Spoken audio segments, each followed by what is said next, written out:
मोदी के 12 साल पूरे हो गए और इन 12 सालों में देश बेहाल या देश मालामाल।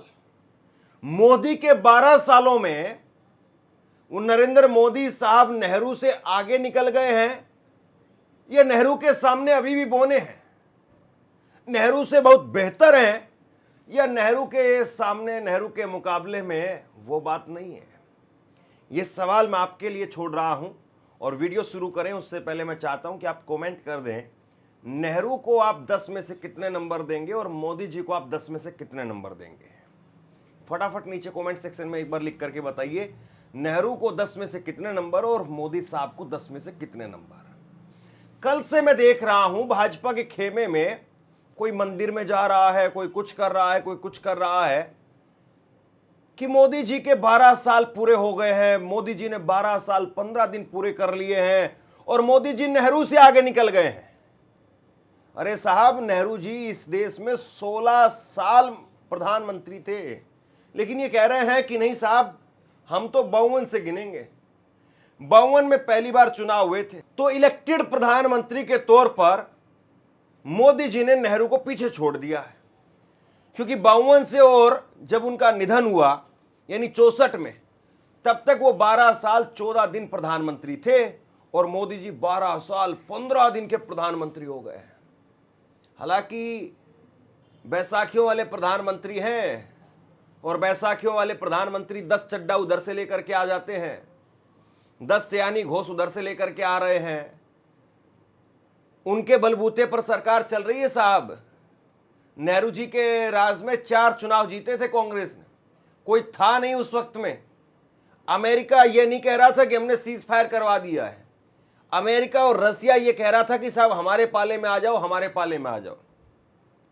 और मैं देख रहा था सोशल मीडिया पर लोगों का रिस्पॉन्स क्या है, तो नेहरू जी के कार्यकाल को लेकर के तो दिखाई देता है IIT, IIM, AIIMS, UG, NCERT, NPL, NCL, NPML, PRL, SAIL, भेल, ओएनजीसी, एचएएल, ये तमाम जो है वो नेहरू जी के राज में, और ये सारी बड़ी बड़ी टॉप की संस्थाएं हैं। डीआरडीओ देखिए इसमें आप हैं, भेल स्टील सिटी प्लांट इसमें आप हैं, तो ये मतलब बोकारो स्टील सिटी प्लांट और दुनिया भर की उपलब्धि नेहरू जी के लिए। और ये देखिए बीजेपी के लोग बता रहे हैं कि नेहरू जी, मोदी जी के 12 साल, मोदी जी के 12 साल, और मोदी जी के 12 साल में क्या बताया जा रहा है, मोदी जी के 12 साल में शौचालय दूसरे नंबर पर है। वहां पर आईआईटी, भेल, रेल, सेल, डीआरडीओ, दुनिया भर की चीजें, और यहां पर शौचालय दूसरे नंबर पर। मैं नहीं लिख रहा हूं, ये बीजेपी की उपलब्धियां हैं। नरेंद्र मोदी के राज में शौचालय दूसरे नंबर पर है। पहले नंबर पर है कि 58 करोड़ जनधन के खाते खुलवाए। वो 15 लाख वाले थे साहब, लोगों ने लाइन में लग लग करके, धक्के लगा लगा करके खाते खुलवा लिए कि आएंगे पैसे। 15 लाख नहीं तो 1 लाख रुपए तो आएगा ही आएगा। लोगों ने खुलवा लिए खाते, अपनी माता जी का खुलवाया, पिताजी का खुलवाया, ताऊ का, चाची का, चाचा का, सबका खुलवा दिया। जो पेट में बच्चा था उसका भी खुलवा दिया। तो वो 58 करोड़ तो वो वाले हैं, और दूसरे नंबर पर आप खुद कह रहे हैं कि शौचालय है साहब। अब आप बताइए कौन? एक तरफ आईआईटी, आईएम और ये सारी चीजें थी, दूसरे नंबर पर मोदी जी शौचालय लेकर के आ गए। ये बीजेपी के लोग हैं। तो ये और 10 करोड़ उज्ज्वला योजना, अरे भाई उज्ज्वला योजना की धुआं तो कल ही निकल गई। 12 सिलेंडर थे कांग्रेस के राज में, और घटा करके फिर आपने 9 कर दिए, और घटा करके अब 4 कर दिए। कितनी धुआं निकालेंगे आप? फिर तीसरी जो है इन्होंने लिखा है, चौथी, कि 55 करोड़ आयुष्मान कार्ड गरीबों के लिए। अरे साहब, किसी दिन जाकर के देखिए, खबरें आती हैं कि मध्य प्रदेश के अंदर चूहे जो है वो रोगी की आंख कुतर कुतर करके खा गए। कभी पता चलता है कि बिहार के अंदर जो है वो कुत्ता वो मरीज के बेड के ऊपर बैठा हुआ है। आयुष्मान की आप बात करते हैं तो आयुष्मान में कितना तीर मार दिया आपने। फिर उसके बाद में 5वां है हर घर जल अभियान। ऐसी ऐसी टंकियां बना रहे हैं, उद्घाटन से पहले टंकी फट जाती है। ऐसी ऐसी टंकियां बना रहे हैं साहब, उद्घाटन से पहले। उद्घाटन होना था, इतने करोड़ में बनी थी। कितनी खबरें आपको बता चुका हूं मैं। कायदे से जांच हो जाए तो पता चले कि साहब सबसे बड़ा घोटाला तो यही है। इसके बाद में 6ठा बता रहे हैं कि जीएसटी एक जीएसटी, इसमें डायलॉग लिखा है, मतलब जो पंच लाइन है, एक राष्ट्र एक कर और एक बाजार। अरे साहब, एक राष्ट्र एक कर और एक बाजार करने के चक्कर में जो है कितनी बार आपने जो जीएसटी में दरें बदली। और बड़ी बात यह है, मोदी जी की उपलब्धि है कायदे से, ये जीएसटी यानी देश पर कर लगाने, जीएसटी यानी देश पर कर लगाने के सिस्टम को भी रात को जो है वो आधी रात 12 बजे उसको सेलिब्रेट करवाया गया। मोदी जी ने संसद के अंदर जब जीएसटी लागू हुई तो उसको सेलिब्रेट करवाया, मतलब हमारे ऊपर टैक्स लग रहा था और हम सेलिब्रेट कर रहे थे। गजब है साहब। फिर उसके बाद में कह रहे हैं कि यूपीआई आई, तो यूपीआई तो भैया कांग्रेस के टाइम पे आ गई थी। खैर उसके बाद में कह रहे हैं मतलब आधार कार्ड, जनधन और ये तब से ही है, खैर नाम बदल करके योजनाएं हैं। फिर एक्सप्रेसवे, रेल, इनका उद्घाटन हुआ, एयरपोर्ट का उद्घाटन हुआ। कितने हुए हैं पता नहीं है, कितने बंद हो गए हैं वो बता दीजिए। कितनी एक्सप्रेसवे ऐसी हैं जहां पर बनती है और उसके बाद में दरारें दिखाई देती हैं। फिर इसके बाद में लिख रहे हैं कि अनुच्छेद 370 का अंत हो गया। वो कितने प्लॉट खरीदवा दिया आपने, कितने कश्मीरी पंडित चले गए वहां पर, जरा बताइए। अनुपम खेर जो हैं वो अभी 4 रोज पहले एक वीडियो पोस्ट कर रहे थे, उनकी माताजी रो रही थी, उसमें वो कह रही थी माताजी कि अनुपम वहां पर एक घर लेना है कश्मीर के अंदर। अनुपम खेर सरकार के सबसे बड़े भक्त, वो अभी तक अपनी माताजी की एक छोटी सी ख्वाहिश पूरी नहीं कर पाए। अनुपम खेर के लिए 40-50 लाख रुपए कोई बहुत बड़ी रकम है ही नहीं। अनुपम खेर इतनी बड़ी तो कम से कम हस्ती है कि वो 1-2 करोड़ रुपए तो लगा ही सकते हैं कहीं पर। तो 1-2 करोड़ रुपए लेकर के आलीशान बंगला क्यों नहीं बनाते हैं, और वो वहीं बनाए जहां पर उनका घर था। ऐसा नहीं कि दूर दराज कहीं जा करके, कहीं हाईवे के किनारे और उधर नहीं साहब, जहां आपका घर था वहीं बनाइए। क्योंकि माताजी ने भी यही कहा, मैंने वो देखे वो हिस्सा, वो पॉडकास्ट का वो हिस्सा मैंने देखा जिसमें अनुपम खेर खुद जो पॉडकास्ट कर रहे थे अपनी माताजी के साथ में। तो माताजी ने कहा कि वहीं घर बनाना है। मतलब एक दिल की इच्छा रहती है। बहुत सारे लोग जो है, आप मुंबई चले जाइए, कलकत्ता चले जाइए, अपने गांव से जुड़ाव खत्म नहीं होता है। माँ बाप कहते हैं कि भाई अंतिम सांस अगर मेरी निकले तो मेरे उसी पुराने घर में निकले। आप कम से कम अनुपम खेर को ही नहीं बता पाए कि अनुपम खेर ने ही जो है वो एक बहुत शानदार तरीके से अपने उसी मोहल्ले में जाकर के बड़ी कोठी बनाई है। वो भी नहीं हो पाया आपसे। आप 370 की बात कर रहे हैं। आगे देखिए, ये कह रहे हैं स्टार्टअप इकोसिस्टम का अभूतपूर्व विस्तार हुआ है। कितनी नौकरियां आ गई साहब। यहां पर हर साल सरकारी लिस्ट आती है कि इतने करोड़ भारतीय वो छोड़ करके चले गए। स्टार्टअप की बात तो छोड़ दीजिए, जो स्थापित लोग थे वो छोड़ करके जा रहे हैं। और ये खुद सरकार के आंकड़े हैं कि हर साल लोग निकल करके जा रहे हैं। इसके बाद में करोड़ों लोगों को गरीबी से बाहर निकालना। 80 करोड़ लोग तो झोला टांग करके खड़े हुए 5 किलो अनाज के लिए। करोड़ों लोगों को निकाल दिया, जिसमें सरकार कहती है 25 करोड़ है। अब गजब बात है, 25 करोड़ को इन्होंने निकाल दिया। 80 करोड़ लोग जो है वो लाइन लगा करके, झोला लटका करके जो है वो खड़े हुए हैं 5 किलो अनाज के लिए। 150 रुपए का अनाज नहीं मिल रहा है। कमाल है साहब। फिर इसके बाद में इन्होंने लिखा 12वीं उपलब्धि, विकसित भारत 2047 की मजबूत नींव। अब ये जो है बीजेपी के नेता हैं और इसी तरीके से दुनिया भर की जो है वो ये सेम कॉपी पेस्ट है।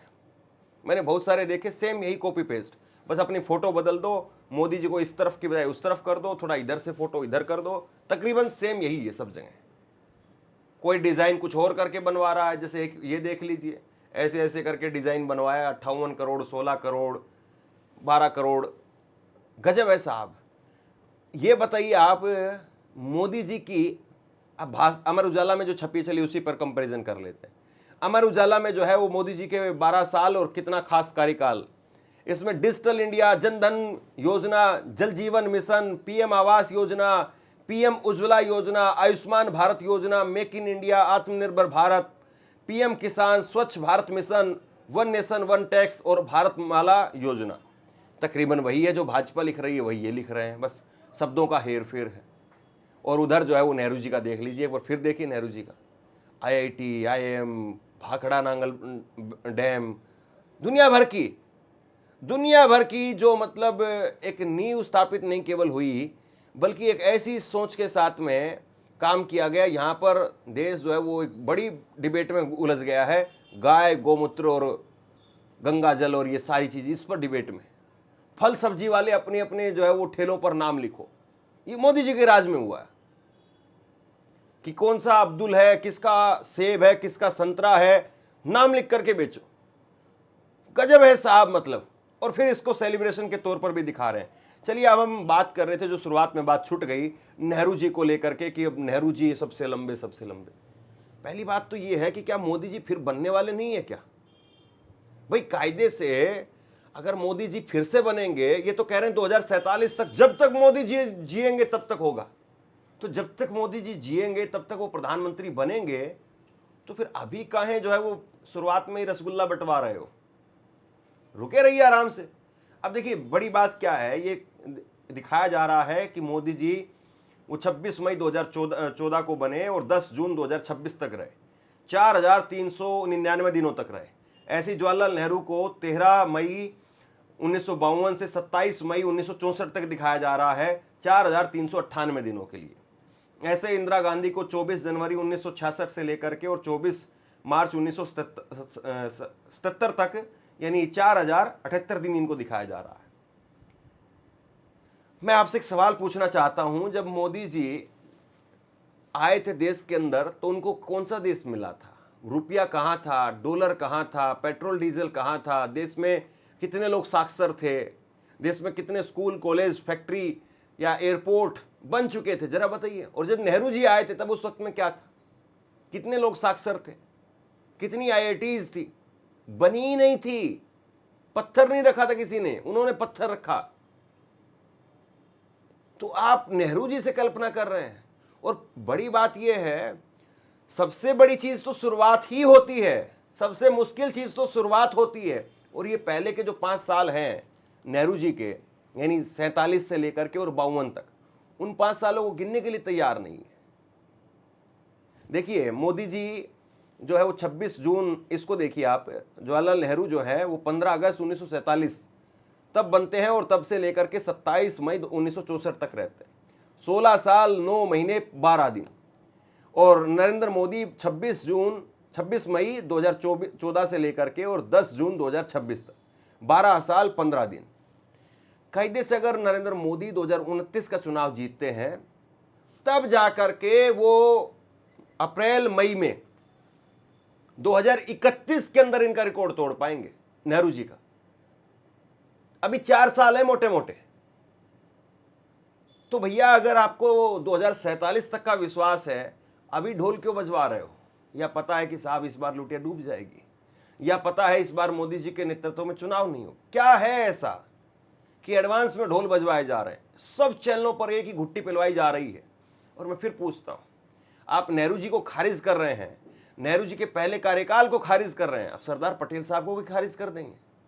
उनकी मूर्ति ऐसे ही बनवा दी फिर इतनी बड़ी? वो तो फिर गृह मंत्री है ही नहीं, क्योंकि उनका जो निधन है वो 15 दिसंबर 1950 को हो गया। तो उनको तो गृह मंत्री आप मानेंगे ही नहीं। जब इनको प्रधानमंत्री नहीं मान रहे तो उनकी कैबिनेट को कैसे मान लोगे? जब आप कैबिनेट के मुखिया को, यानी प्रधानमंत्री को नहीं मानने के लिए तैयार हैं, तो सरदार पटेल साहब की इतनी बड़ी मूर्ति ऐसे ही लगवा दी। कमाल है। मतलब दो बातें अगर कर रहे हो तो कम से कम ढंग की बात करो। और बड़ी बात क्या है? बड़ी बात यह है कि इसके लिए एक सेलिब्रेशन भी रखा गया। मोदी जी जो है वो 12 साल पूरे कर गए हैं और अब नेहरू से आगे निकल गए हैं, इसके लिए सेलिब्रेशन रखा गया।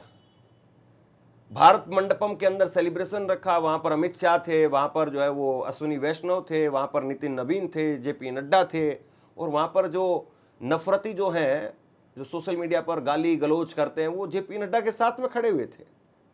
ये लड़की देखिए आप, ये सोशल मीडिया पर, मैं ज़्यादा कुछ नहीं कहना चाहता, आप जानते होंगे, क्योंकि मैं उस स्तर पर जाकर के बात करने के हक में नहीं हूं कि इनकी भाषा में जाकर के, इनकी वीडियो दिखा करके हम गंदगी का और प्रचार प्रसार करें। ये जेपी नड्डा के बगल में खड़ी हुई है, बताइए आप। और वहां पर एक इन्फ्लुएंसर ने वीडियो डाल दी कि साहब सबको एक एक बैग दिया गया है, उस बैग के अंदर जो है वो, उस झोले में बताया गया कि मोदी जी कैसे महान है। चित्रा त्रिपाठी, रोमाना और ये सब लोग गए वहां पर। और जितने ये इन्फ्लुएंसर थे, ये पत्रकार थे, इनको बुलाया गया, बैठाया गया, अमित शाह जी के सामने जो है वो बैठा करके इनको खाना खिलाया गया। अब आप कहेंगे कि साहब आपको नहीं बुलाया इसलिए तकलीफ है। अरे कहाँ की तकलीफ भाई, आप ये बता देते कि साहब मोदी जी की उपलब्धियां क्या है। शौचालय बताना पड़ रहा है, शौचालय बताइए आप। शौचालय जिसके घर में नहीं भी है तो साल 2 साल बाद में हो ही जाता है। कोई आदमी नौकरी लगेगा तो बताइए शौचालय बनाएगा या कोठी बना देगा। आपने किसी को नौकरी दी होती, वो शौचालय छोड़िए, वो हर कमरे के साथ में अटैच बाथरूम बना देता है। आप नौकरी देते ना किसी को, नौकरी वाला आदमी शौचालय नहीं बनाएगा, वो अपने आप बनवा लेगा, और 4 लोगों के बनवा सकता है। उसकी 1 महीने की तनख्वाह में 4 शौचालय खड़े कर देगा वो। और आपके शौचालय कैसे हैं वो आपको पता भी है, हमने खूब दिखाई ग्राउंड रिपोर्ट आपको। उसके अंदर एक गड्ढा खोद दिया, कमरा खड़ा कर दिया और आगे से एक दरवाजा लगा करके चले गए। शौचालय होता है वो। बाद में लोगों ने जो है उसमें भूसा भरने का काम किया, कोई अपनी बकरी बांध रहा है उसके अंदर, क्योंकि उसमें ना पानी है ना कुछ और है, बस केवल ये खड़ा करके चले गए और किसी का वो ढह भी गया। तो कुल मिलाकर के अब सवाल ये है कि नेहरू के सामने जिस तरीके से बताया जा रहा है कि साहब नेहरू के आगे तो बहुत महान है, नेहरू से तो कुछ भी नहीं, तो नेहरू के सामने फिर आप उनकी पूरी कैबिनेट को भी खारिज कर देंगे। अकेले नेहरू को क्यों, सरदार पटेल साहब को भी कहिए कि पटेल साहब कौन थे, पता ही नहीं कौन थे, कहिए पटेल साहब के बारे में। मतलब कितना सिलेक्टेड तरीके से बीजेपी जो है रंग पेंट करती है, कमाल है भाई। और पूरी मीडिया लग जाती है उस बात में, हर चैनल पर जो है वो यही डिबेट चल रही, यही खबर चल रही है कि मोदी जी ने नेहरू को पीछे छोड़ दिया। नेहरू को नहीं छोड़ा, आपने सबको मार दिया फिर। अरे 5 साल का वो कार्यकाल अगर आप गिनने मानने के लिए तैयार नहीं है तो उस कैबिनेट के अंदर 5 साल में जो जो थे सबको मार दिया आपने। कमाल है, मतलब कितनी अंधभक्ति है इनके अंदर, सोचिए जरा इस बात को। और लगे हुए हैं नेहरू जी 8 साल तो जेल में काट करके आए थे, 8 साल नेहरू जी के पीछे जो है वो लगे हुए हैं। वो शख्स 8 साल ना केवल जेल काटी, बल्कि और बड़ी बात तो ये है कि जिस परिवार से वो आते थे बड़े आराम से अपनी जिंदगी जी सकते थे, लेकिन जेल काटी, लंबी जेल काटी। मैं देख रहा था उनके बारे में, उन्होंने जो है सबसे लंबी जो जेल काटी वो 42 से 9 अगस्त 1942 से लेकर के 15 जून 1945 सबसे लंबी जेल उन्होंने काटी वो। बाकी वो 8 साल 11 महीने यानी तकरीबन 9 साल जेल में रहे वो, 9 बार जेल में गए वो। खैर कुछ लोग तड़ीपार भी रहे हैं, इसमें कौन सी बात होती है। तो मतलब अंधभक्ति का अगर, कुतर्क का अगर आप इस तरीके से जवाब देंगे तो फिर उसका कोई जवाब नहीं हो सकता है। बाकी मोदी जी हैं, मोदी जी रहेंगे, अच्छी बात है, देश के प्रधानमंत्री हैं, उनको शुभकामनाएं हैं, देश के लिए काम कर रहे हैं, करेंगे। हर सरकार अपने तरीके से काम करती है, जिसका जो एजेंडा होता है, जिसको जो ठीक लगता है वो उस तरीके से काम करता है। नरेंद्र मोदी की जो प्राथमिकताएं हैं उस तरीके से नरेंद्र मोदी साहब काम कर रहे हैं। नरेंद्र मोदी के राज में जहां पर भाजपा का कभी सीएम नहीं था वहां पर भी सीएम बन गया। वो बात अलग है कि दूसरी पार्टियों को उधार से ला करके आदमी को सीएम बनाना पड़ा। बंगाल में, असम के अंदर आपने सीएम बनाए साहब, इस बीजेपी कांग्रेस से ला करके लोगों को। आपने अभी बिहार में जो पहला सीएम बनाया वो भी आरजेडी का आदमी, पहले वो आरजेडी में थे, सम्राट चौधरी। लेकिन अभी नरेंद्र मोदी का आकलन जो है वो बाकी है, क्योंकि अभी वो हैं कुर्सी पर। जिस आदमी की पारी नहीं खत्म हो तब तक उसके बारे में फुल स्टॉप नहीं लगाना चाहिए। बीजेपी पता नहीं क्यों आज ही फुल स्टॉप लगा रही नरेंद्र मोदी के नाम के आगे, कि नेहरू से तो बेहतर हो गए। नेहरू से कितने बेहतर हो गए आपके सामने है। शेयर कीजिए इस खबर को, और आप क्या सोचते हैं नीचे कमेंट सेक्शन में लिख करके जरूर बताइए। इस वीडियो को लाइक कीजिए और चैनल को सब्सक्राइब जरूर कीजिए। शुक्रिया, थैंक यू।